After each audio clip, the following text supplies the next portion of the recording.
Guys, please subscribe to the channel and please hit the like button on this video. Appreciate it.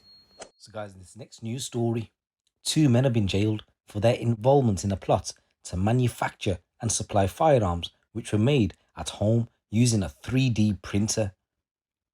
Sibusiso Moyo and Christopher Gill were convicted of the charges in what is thought to be the first prosecution of its kind. Police found the homemade guns alongside bullets and other gun-making equipment in raids at addresses in Bradford and Hull, where the weapons were manufactured on a kitchen worktop and in a domestic garage. The weapons, described as a hybrid 3D printed gun with metal parts, were destined to be used in organised crime. Officers in Bradford stopped a man who goes by the name of Majid Rahman, who is an associate of the pair, in his BMW on May the 17th last year. A search of the vehicle found an FGC-9 homemade automatic submachine gun, magazine and bullets hidden in a supermarket bag for life in the rear footwell of the car. They had earlier seen a man, later identified as Gill, getting into the BMW whilst carrying the bag. Further investigations, led by the Yorkshire and Humber Regional Organised Crime Unit, found two further almost complete FGC-9s in a holdall hidden in Gill's loft. Moyo was later arrested and evidence obtained that he had been manufacturing the guns at his home address in Hull, where he had obtained two 3D printers and other component parts to make the weapons. They also found a range of other tools and parts, including springs and screws that could be used to make the guns as instructed in an online manual. Evidence also included videos and pictures of the firearms at various stages of construction. These images were taken in residential premises, which included Moyo's kitchen and garage, as well as inside Gill's home address.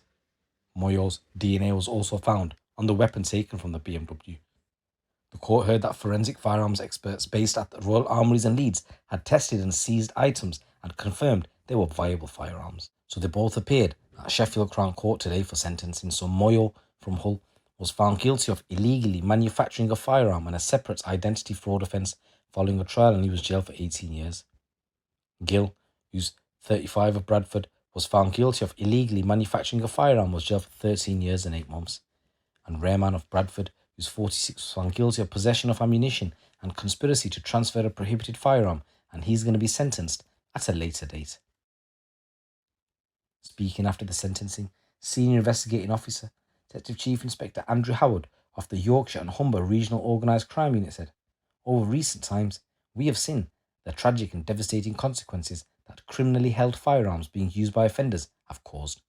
These include the fatal shootings of innocent people and the shattering of the lives of close to them, not to mention the impact such incidents have on our communities." Two men today who were involved in the manufacture, supply and distribution of privately manufactured 3D printing automatic weapons have received big sentences for their roles.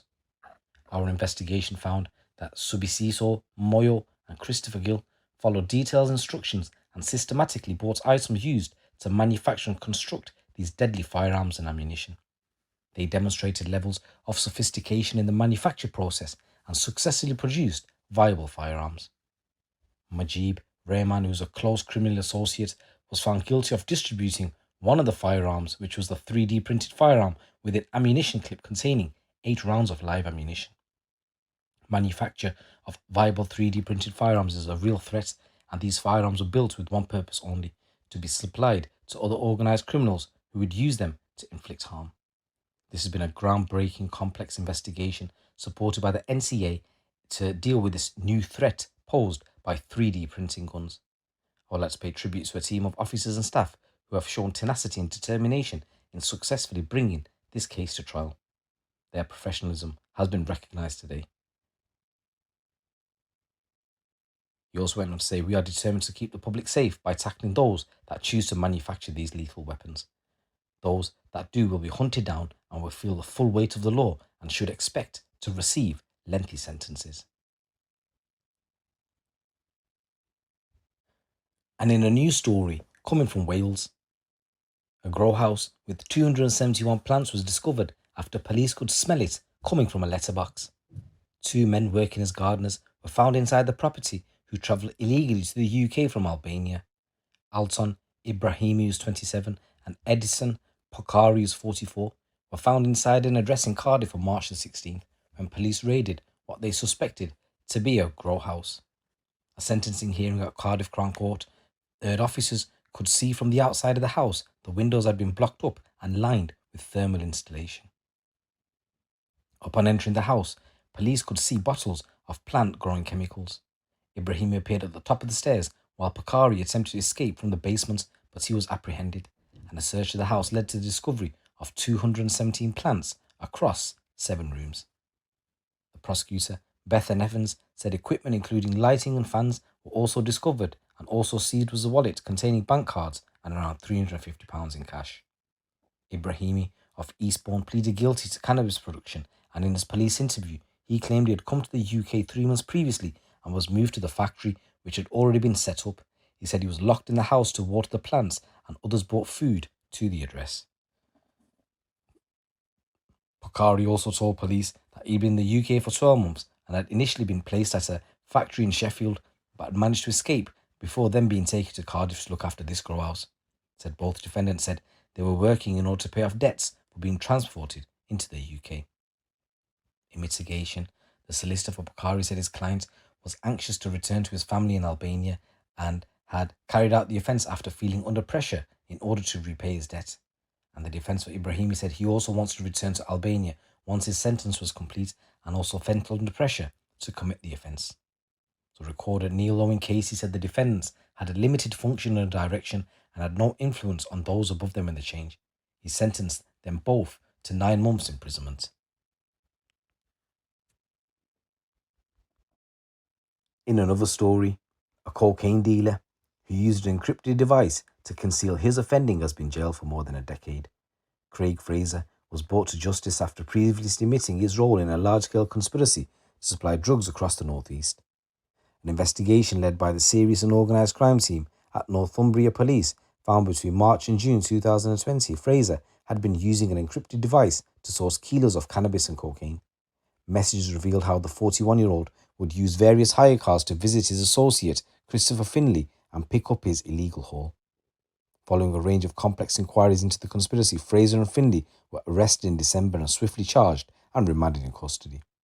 Last month, Finley was jailed for more than 7 years at Newcastle Crown Court. And now, Fraser was sentenced to 10 years and 6 months at the same court, having pleaded guilty to conspiracy to supply 3 kilos of cocaine and 3 kilos of cannabis. Speaking after the sentencing, Detective Chief Inspector Mark Michael of Northumbria's Police Crime Department said, "This is yet another great outcome for our communities and is the result of some methodical and persistent work from officers committed to making a difference. These men were well aware of their actions, and as our investigation was able to demonstrate, they went to great lengths to cover up their offending and operate under the radar.